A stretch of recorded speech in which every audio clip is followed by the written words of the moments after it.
যারা দিনরাত প্রকাশ্যে ও সংগোপনে নিজেদের ধন সম্পদ ব্যয় করে, তাদের প্রভুর দরবারে তাদের এ দানের প্রতিফলন সুরক্ষিত রয়েছে। তাদের ওপর কোনো রকম ভয় ভীতি থাকবে না, তারা সেদিন চিন্তিতও হবে না। যারা সুদ খায় তারা মাথা উঁচু করে দাঁড়াতে পারবে না, দাঁড়ালেও তার দাঁড়ানো হবে সে ব্যক্তির মতো যাকে শয়তান নিজস্ব পরশ দিয়ে দুনিয়ার লোভ লালসায় মোহাচ্ছন্ন করে রেখেছে। এটা এজন্যে যেহেতু এরা বলে ব্যবসা বাণিজ্য তো সুদের মতোই, একটা কারবারের নাম। কিন্তু আল্লাহ পাক ব্যবসা বৈধ করেছেন এবং সুদকে অবৈধ করেছেন। তাই তোমাদের যার যার কাছে তার মালিকের পক্ষ থেকে সুদ সংক্রান্ত এ উপদেশ পৌঁছেছে, সে অতঃপর সুদের কারবার থেকে বিরত থাকবে। আগে এই আদেশ আসা পর্যন্ত যে সুদ সে খেয়েছে তা তো তার জন্যে অতিবাহিত হয়েই গেছে, তার ব্যাপার একান্তই আল্লাহ পাকের সিদ্ধান্তের ওপর। কিন্তু এরপর যে ব্যক্তি আবার সুদী কারবারে ফিরে আসবে, তারা অবশ্যই জাহান্নামের অধিবাসী হবে, সেখানে তারা চিরদিন থাকবে। আল্লাহ পাক সুদ নিশ্চিহ্ন করেন, অপরদিকে দান সৎকার পবিত্র কাজকে উত্তরোত্তর বৃদ্ধি করেন। আল্লাহ পাক তার নেয়ামতের প্রতি অকৃতজ্ঞ পাপিষ্ঠ ব্যক্তিদের কখনো ভালোবাসেন না। তবে যারা সত্যিকার অর্থে আল্লাহ পাকের উপর ঈমান এনেছে এবং ভালো কাজ করেছে, সালাত প্রতিষ্ঠা করেছে, যাকাত আদায় করেছে, তাদের ওপর কোনো ভয় থাকবে না, তারা সেদিন চিন্তিতও হবে না। হে ঈমানদার লোকেরা, তোমরা সুদের ব্যাপারে মহান আল্লাহকে ভয় করো। আগের সুদী কারবারের যেসব বকেয়া আছে তোমরা তা ছেড়ে দাও, যদি সত্যিই তোমরা আল্লাহর উপর ঈমান আনো। যদি তোমরা এমনটি না করো, তাহলে অতঃপর আল্লাহ পাক ও তার রাসূলের পক্ষ থেকে তোমাদের বিরুদ্ধে যুদ্ধের ঘোষণা থাকবে। আর যদি এখনো তোমরা আল্লাহর দিকে ফিরে আসো, তবে তোমরা তোমাদের মূলধন ফিরে পাবার অধিকারী হবে। সুদী কারবার দ্বারা অন্যের ওপর অত্যাচার করো না, তোমাদের ওপরও অতঃপর সুদের অত্যাচার করা হবে না। সে ঋণগ্রহীতা ব্যক্তি কখনো যদি অভাবগ্রস্ত হয়ে পড়ে, তাহলে তার ওপর চাপ দিও না, বরং তার সচ্ছলতা ফিরে আসা পর্যন্ত তাকে অবকাশ দাও। আর যদি তা মাফ করে দাও, তাহলে তা হবে তোমাদের জন্যে অতি উত্তম কাজ। যদি তোমরা ভালোভাবে জানো, তাহলে এটাই তোমাদের করা উচিত। সে দিনটিকে ভয় করো যেদিন তোমাদের সবাইকে মহান আল্লাহর দিকে ফিরিয়ে নেওয়া হবে। সেদিন প্রত্যেক মানব সন্তানকে জীবনভর কামাই করা পাপ পুণ্যের পুরোপুরি ফলাফল দিয়ে দেয়া হবে। কারো উপর সেদিন কোনো ধরনের অত্যাচার করা হবে না। হে ঈমানদার বান্দারা, তোমরা যখন একে অপরের সাথে নির্দিষ্ট একটি সময়ের জন্যে ঋণের চুক্তি করো, তখন তা লিখে রাখো।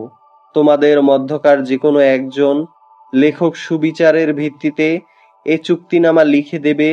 যাকে আল্লাহ পাক লেখা শিখিয়েছেন, সে যেন কখনো লিখতে অস্বীকৃতি না জানায়। লেখার সময় ঋণগ্রহীতা লেখককে বলে দেবে কি কি শর্ত সেখানে লিখতে হবে।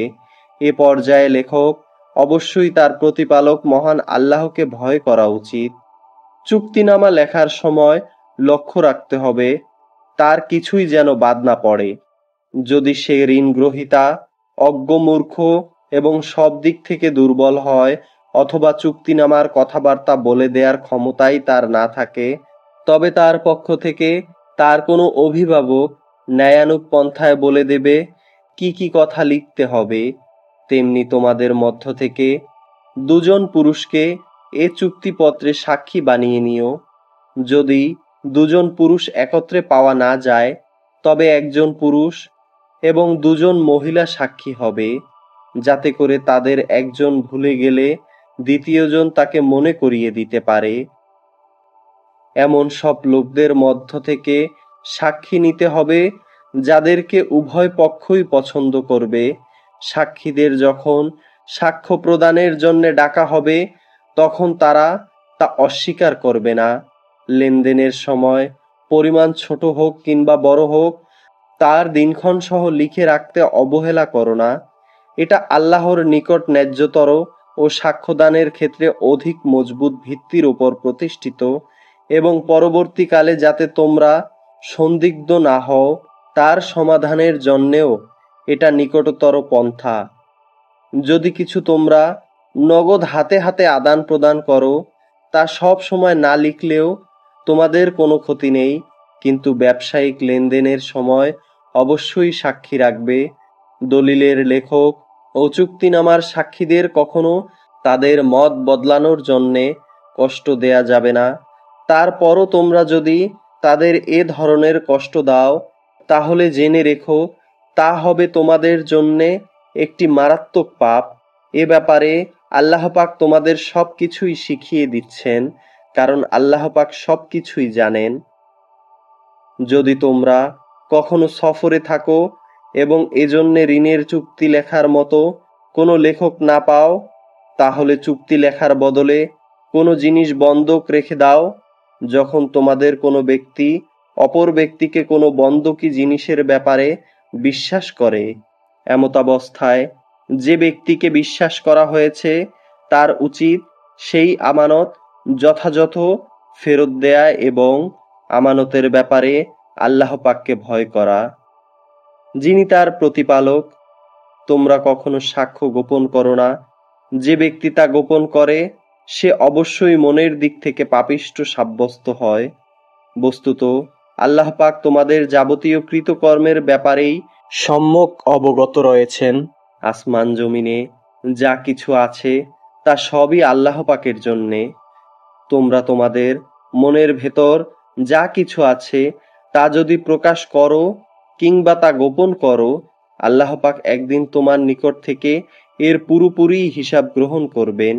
এরপর তিনি যাকে ইচ্ছা তাকে মাফ করে দেবেন, আবার যাকে ইচ্ছা তাকে তিনি শাস্তি দেবেন। আল্লাহ পাক সব কিছুর উপর ক্ষমতাবান। আল্লাহর রসুল সে বিষয়ের ওপর ঈমান এনেছে যা তার ওপর তার প্রতিপালকের পক্ষ থেকে অবতীর্ণ করা হয়েছে, আর যারা সে রাসূলের ওপর বিশ্বাস স্থাপন করেছে তারাও সে একই বিষয়ের ওপর ঈমান এনেছে। এরা সবাই ঈমান এনেছে আল্লাহর উপর, তার ফেরেশতাদের ওপর, তার কিতাব সমূহের ওপর, তার রাসূলদের ওপর। তারা বলে, আমরা তার পাঠানো নবী রাসূলদের কারো মাঝে কোনো রকম পার্থক্য করি না। আর তারা বলে, আমরা তো আল্লাহর নির্দেশ শুনেছি এবং তা মেনেও নিয়েছি। হে প্রভু, আমরা তোমার কাছে ক্ষমা চাই এবং আমরা জানি আমাদের একদিন তোমার নিকটেই ফিরে যেতে হবে। আল্লাহ পাক কখনো কাউকে তার শক্তি সামর্থ্যের বাইরে কোনো কাজের দায়িত্ব চাপিয়ে দেন না। সে ব্যক্তির জন্য ততটুকুই বিনিময় রয়েছে যতটুকু সে এ দুনিয়ায় সম্পন্ন করবে। আবার সে যতটুকু মন্দ দুনিয়ায় অর্জন করেছে তার উপর তার ততটুকু শাস্তিই পতিত হবে। অতএব হে মুমিন ব্যক্তিরা, তোমরা এই বলে দোয়া করো, হে আমাদের প্রভু, যদি আমরা কিছু ভুলে যাই, কোথাও যদি আমরা কোনো ভুল করে বসি, তার জন্যে তুমি আমাদের পাকড়াও করো না। হে আমাদের প্রভু, আমাদের পূর্ববর্তী জাতিদের উপর যে ধরনের বোঝা তুমি চাপিয়েছিলে তা আমাদের উপর চাপিও না। হে আমাদের প্রভু, যে বোঝা বইবার সামর্থ্য আমাদের নেই তা তুমি আমাদের উপর চাপিয়ে দিও না। তুমি আমাদের উপর দয়া করো, তুমি আমাদের ক্ষমা করে দাও, আমাদের উপর তুমি দয়া করো। তুমিই একমাত্র আমাদের আশ্রয়দাতা বন্ধু। অতএব কাফেরদের মোকাবেলায় তুমি আমাদের সাহায্য করো।